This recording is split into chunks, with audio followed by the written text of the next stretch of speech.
family involvement. To which extent is your family supposed to be involved in your issues at home? Because nowadays, every relationship, mostly marriages, when something small happens, the first call is the woman's mother or the father's father, the husband's father, and it becomes a family case, an in-law case. Like even your whole family knows that your couple always have a problem. And this is my question. Why do you date if you two cannot solve what is bringing you down? Because now even your mom always know every week I have to be called. Every day I have to be called. Like I'm the solution. Sometimes there are people who are dating their parents because you are dating the idea of your parent. That is how your parent wants it to be. Are we together? If you want to buy a shamba, you want to build a flat, you want to buy a car, you have to involve your family for advice. Okay, can't you run a relationship, make mistakes so that you can know next time what you will do? The kids that you will get, let me ask you a question. Will they go for advice? If you guys cannot get your own solution, who will they go for? The grandfathers and the grandmother. Because in reality, we need to respect our relationship and we stop disgracing our relationship to our in-laws, to our families, because everybody wants to be involved in our doing. So it makes us not to be in a position to make decisions for ourselves.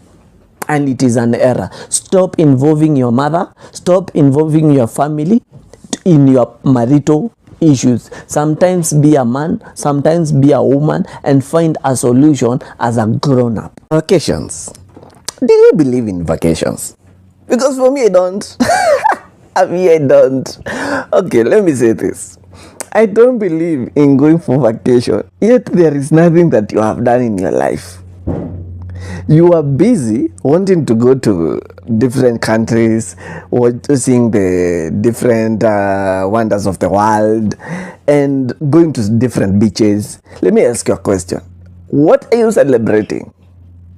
Stupidity, wastage of life, wastage of money, wastage of time. Vacations are for people who are celebrating something.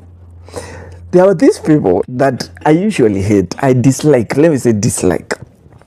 You have arguments in your home, you are not in good terms, and you think that going for vacation will solve the issues that you have. And you say that you need a time to go and figure out your problems. Let me tell you something. Whatever you cannot figure in your house, you will not figure it in another beach.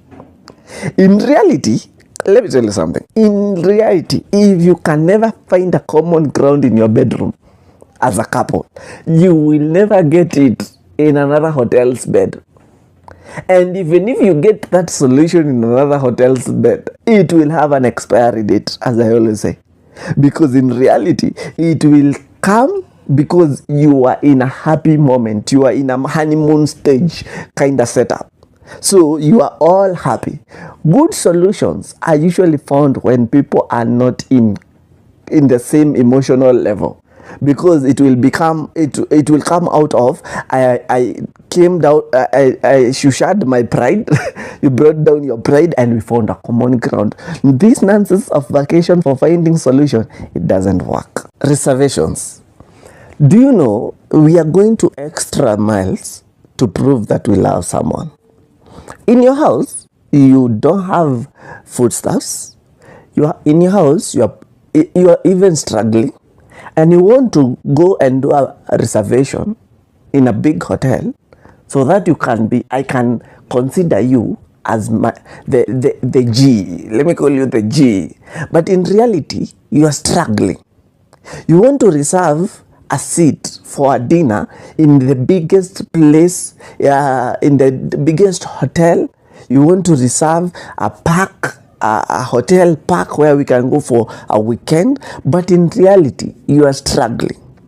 Can we normalize being normal? Because I'm usually in this context where, why are we pretending that we are of a level that we are not? Yet when I enter your box, when I enter you in that relationship, I lack the things that you used to court me with. Because you took a loan to reserve a 5-star hotel, you took a car hire to take me there, in pretense that you can afford it. Then when you get me, I'm like, where are the things that you used to get me? So when you are reserving something, may I usually say, reserve something. Okay, if you're not of another level, you don't need reservation. Hotels are everywhere. Even right now, if you get out of your house right now, you will find a hotel that can accommodate your small coins. And let me tell you something. There is someone outside there who will love you because of what you can afford, not what you are pretending to afford. I think we should evaluate the name companionship. Because there are people like me, we hate to be around people. Okay, we don't hate, we dislike. There are people like me that honors their personal space. And now you're outside there, you're saying you want to date for companionship. Companionship, if I'm not wrong, the comp come from the name company. So you are dating for company to ease the loneliness. But in reality, you want someone who loves their alone time. Now, how will that relationship work? Yes, you want companionship. Your person doesn't want company. And now you come to the relationship. I love my space. You say, I'm ignoring you. It is you who you fastened things. Maybe say it like that. Because you need to know the type of person you are dating. It's not about a matter of introvert, extrovert. No, there are people who are extrovert, but they need their own space. And that's why you see a lot of people who are dating. Most of them are living separate houses. Yes, we love each other, but you come into my space, rearranging my house, doing things your way, it's an error. Yes, I love you. Yeah, that's not an argument. Yes, I love you. But in reality, me having you in my space 24 hours, it's an error. So companionship, it should not be a merit, or should not be a virtue. Okay, I don't know what I'm trying to say. Should not be a reason for you to be in a relationship, because you might get in that relationship and get ignored. Wedding committee. Let me say this here. If I ever become great or somewhere, someone should never call me for a wedding committee. The wife is yours. Are we together? You are the one who is going for that honeymoon. You are the one who is going to enjoy. Please, can you prepare yourself well to manage the budget of your wedding? If you don't have money, you can find small amount of money, rush to the AG, take the certificate, and you are married. The problem is you are calling us for a committee for a wedding worth around $10,000, and yet you only have $1. Now, are we going to share your wife, all of us? So this stupidity of creating committee and adding people without even their knowledge, and start telling them, oh, you need to help. Am I helping you to go to your honeymoon? Or will I enjoy your wife? If your wife accidentally cheat on you with me, will you beat me? Or you will allow me because I contributed? This stupidity of giving people budget and pressure of your wedding. It's your wedding, not our wedding. Me, I'm coming to it. I'm coming to dance and go home. The rest is on you. You are the one who wanted to get married. I didn't tell you to get married. If I came with the idea, it's okay. Involve me, because I pushed you there. And even before I push you there, I will contribute because it was my idea. But this foolishness of including people to a committee and giving them a budget of buying your wife or going enjoying your wife should stop. Familiarity. Have you ever noticed that when you don't know someone, It's so sweet. That relationship is so sweet to know them. Like you are eager and more curious to know how their day is, where they are from, who they are, who they can be, who they will be, you understand. But what happens when you become familiar with them? By familiar, I mean when the honeymoon stage has gone. What happens to that? You want to know someone else. Are we together? And that's why I usually advocate for this. Before you settle, know that person. Do the courtship thing. Are we together? Do the courtship thing. It doesn't fail. It doesn't pain for you to do the courtship thing. Know that person. Let your honeymoon stage be of not dating, just know each other. So that you will not enter into a relationship that you will come to regret about, because maybe curiosity made you to enter in that relationship. Enter a relationship when you have known that person, and now you have entered to a stage that I like calling the familiar stage. This stage is where everything you know about them, everything about them you know. So there is nothing new you want to know about them. You want to explore life with them. And that is the error with our relationship. We want to know people, but we are not eager to walk with them in new life. So after knowing them, we want to replace them to know another person. Are we together? When you know them, now you can date them. But before you know them, please refrain, because when the familiar stage comes, you will be called either a dog, or you will be left in a very weird manner, and you will regret being in that relationship. Loyalty. Do you know how difficult it is with this generation to be loyal to one person? You see, what you like about that person, your person right now, you will get it from someone else who has it better.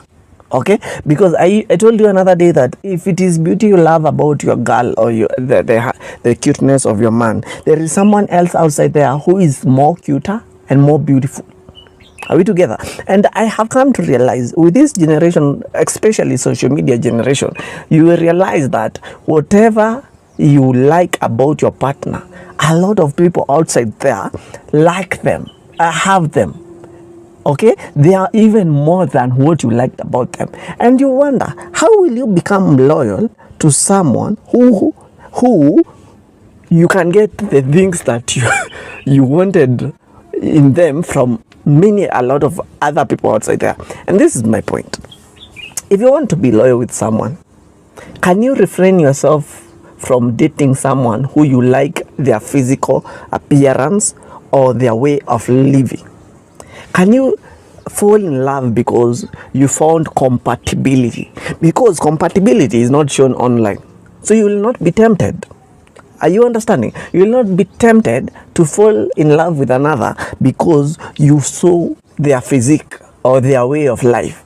Loyalty comes when you are compatible with this person in a way that you are very sure, if I get out of this relationship, it is very hard for me to get another person that I will be compatible with. Are we together? But getting out of a relationship is easy, because you know, if I am in love with this person because of their physique, I will get another better physique. Okay, I will not downgrade, and that is what is bringing disloyalty. Like you will cheat and all those temptations. So be compatible with someone for you to date them. Background matters. Let me tell you something. You know, we usually say that the background of someone doesn't matter, but it's good for you to know where your person comes from or the type of family they have. For example, you might be entering a gangster family, and maybe your family is of the law. You might be entering a witchcraft family, and your family are from the religion. So you will never find a balance, because there are two powers operating in your relationship. And as much as you fall in love with someone, can you normalize visiting their place? Can you normalize knowing their people? I'm not saying they are friends. Okay, another thing, a point, I think this will come as a bonus point. Normalize knowing their family, because you might think you are dating, you have found the one because maybe you love the body of your person. You don't love them, it's just the body attracted you. Then you find their sister is more beautiful than them. Are you getting the point? So if you normalize knowing the background of your partner, you will understand maybe you are settling or you are entering into a relationship that you might not be able to handle because of what comes with the person. Are we together? So the background of your partner matters in everything that you do, because in reality, check it like this: if I'm dating a girl who the mother is a witchcraft and my mother is a Christian or a pastor, to be honest, our gatherings will be violent, because everybody have their beliefs and they might never love each other. Personal hygiene. It's a high time we start enforcing some things in our relationship, because some things are a relationship killer. If you know you have a problem with your mouth, smelly mouth, who said you have to brush once a day? And in the morning only?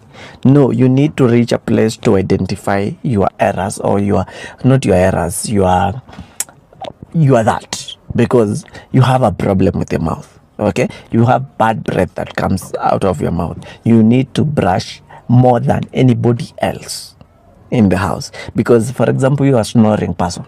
You are those people who it's air in, air out through the mouth. How do you expect me to live with you?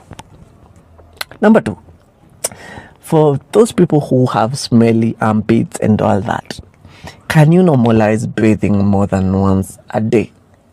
You have gone, you showered in the morning, you went to work, now you come back, you want to sleep like that. How am I sleeping with such a smell in my bed?